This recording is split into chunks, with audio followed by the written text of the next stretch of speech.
Buenos días, mi nombre es Luis Alberto Bonilla Real. Yo hago parte del equipo de investigación del área de seguridad social del Centro de Estudios de Economía Política de la Universidad Bolivariana de Venezuela. Bueno, el tema que quiero desarrollar en el día de hoy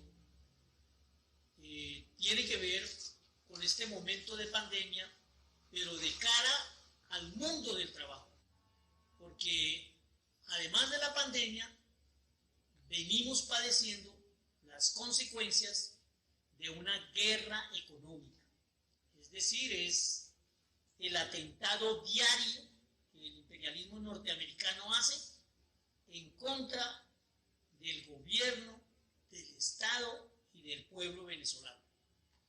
Eso se manifiesta, se traduce en varios hechos que van desde el terrorismo directo, por ejemplo, contra el principal proceso social del trabajo en Venezuela, que es la industria petrolera, que ha sido objeto de atentados, que ha sido objeto de bloqueos, que ha sido objeto de saboteos.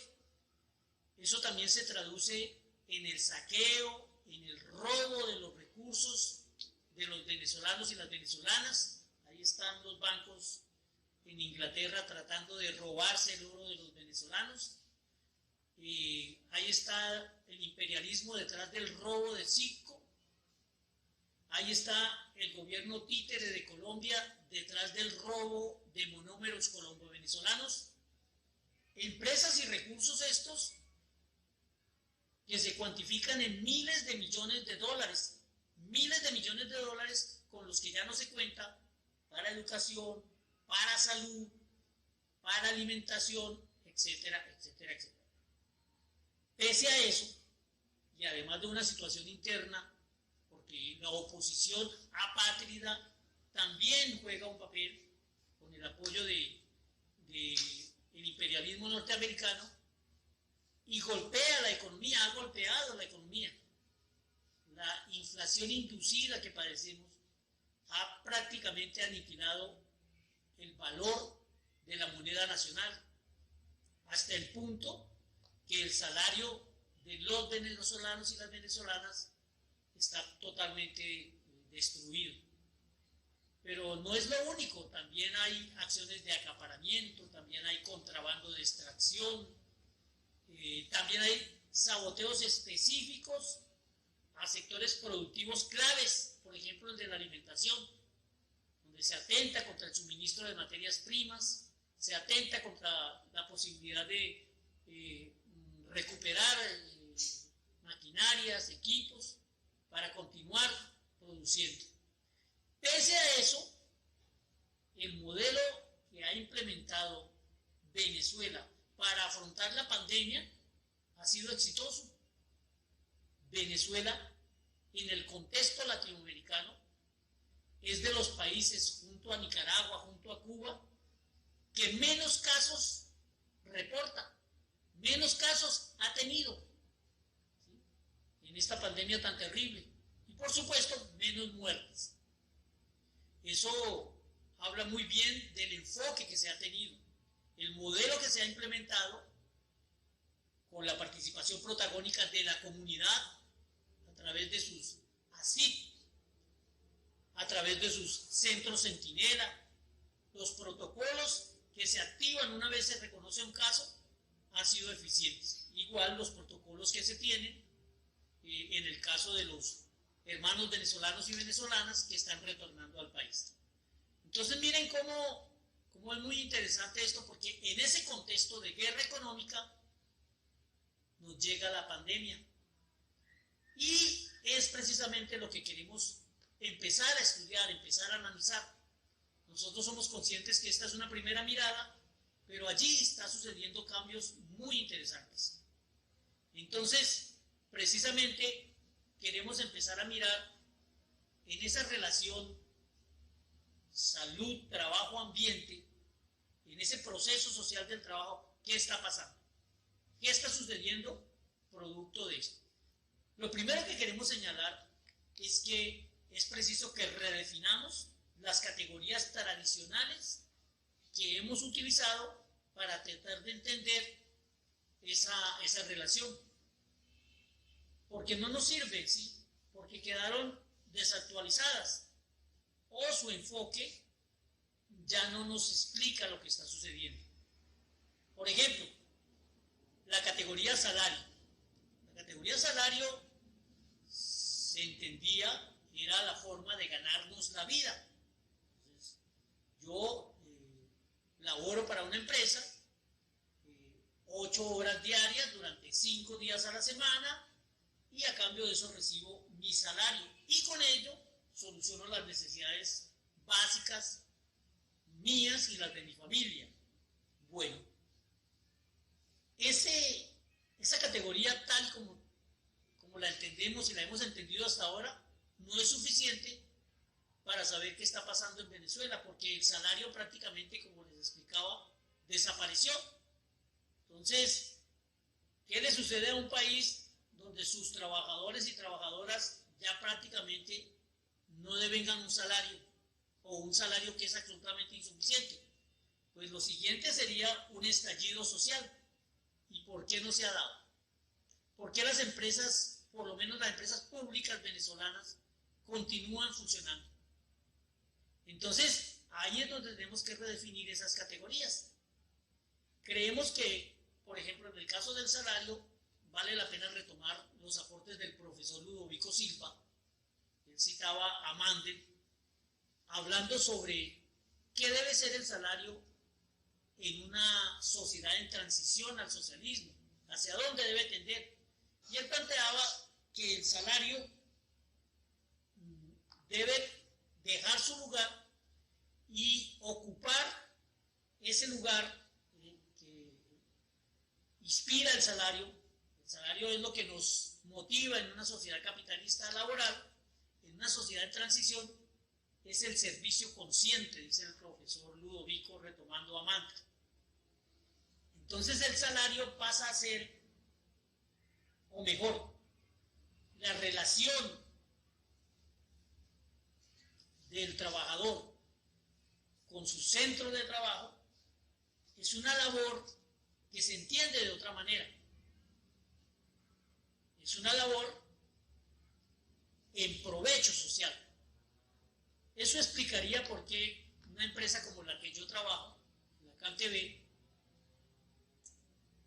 no se ha paralizado, pese a que el salario se ha deprimido a la más mínima expresión. Y es porque, como yo, la inmensa mayoría de los trabajadores consideramos que es importante que las telecomunicaciones sigan funcionando. Nos sentimos comprometidos, tenemos una nueva visión, ¿sí?, frente a esa relación.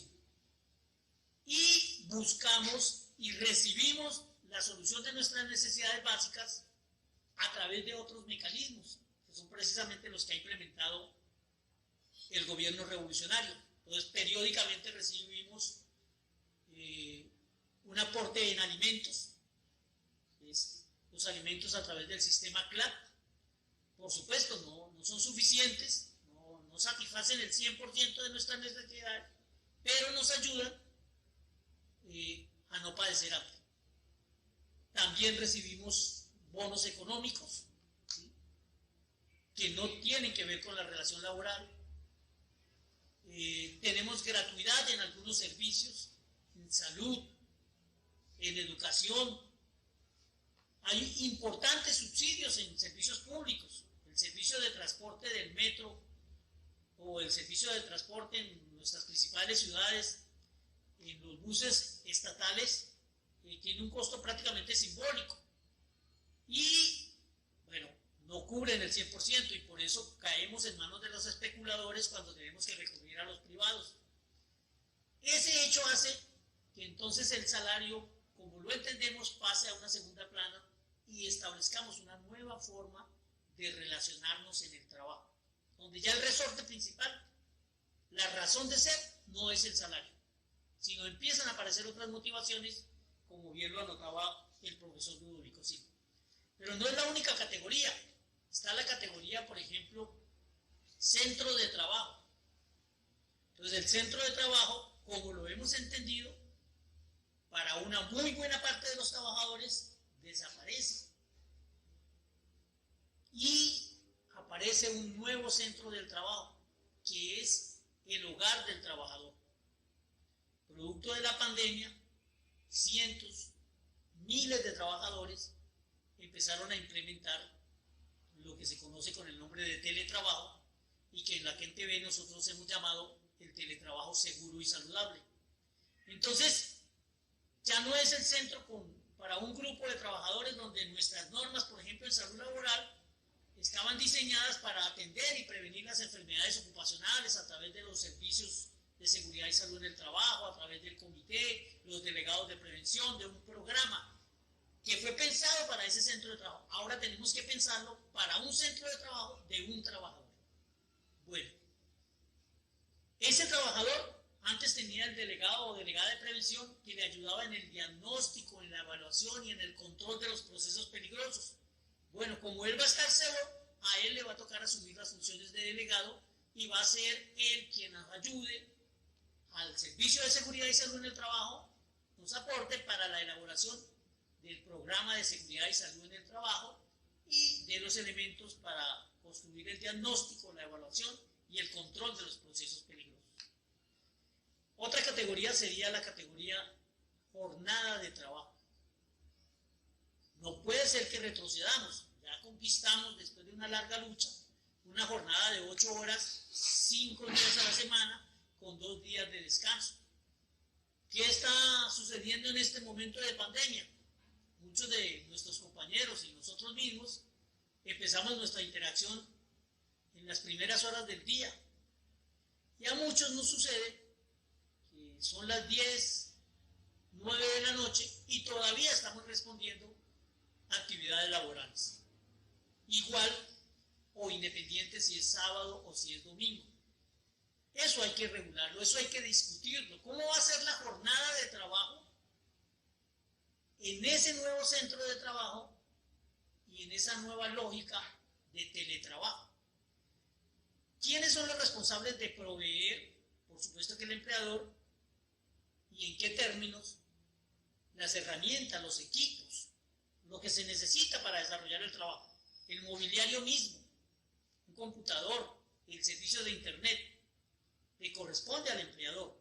Bueno, ese es otro tipo de cosas que vamos a tener que empezar a replantear. Y así sucesivamente, ¿sí? Esta relación salud, trabajo, ambiente se ve estremecida, se ve sacudida por toda esta oleada de cosas. Porque las consecuencias pueden ser, de una parte, alivian, por ejemplo, el transporte de mi casa al trabajo, ya no se va a hacer necesario, pero el estar sometido a largas jornadas de teletrabajo en un ambiente que no esté adecuado, pues va a traer consecuencias. Hay quienes prenden las alarmas frente, por ejemplo, al tema de la salud mental, ¿sí? Entonces, es básicamente lo que nosotros queríamos plantear en el día de hoy, abrir la discusión en torno a este tema de cómo esta pandemia, y para el caso venezolano, esta situación de guerra económica ocasiona una serie de cambios que transforman de manera radical esa relación salud, trabajo, ambiente. Bueno, hasta aquí. Muchísimas gracias por su atención.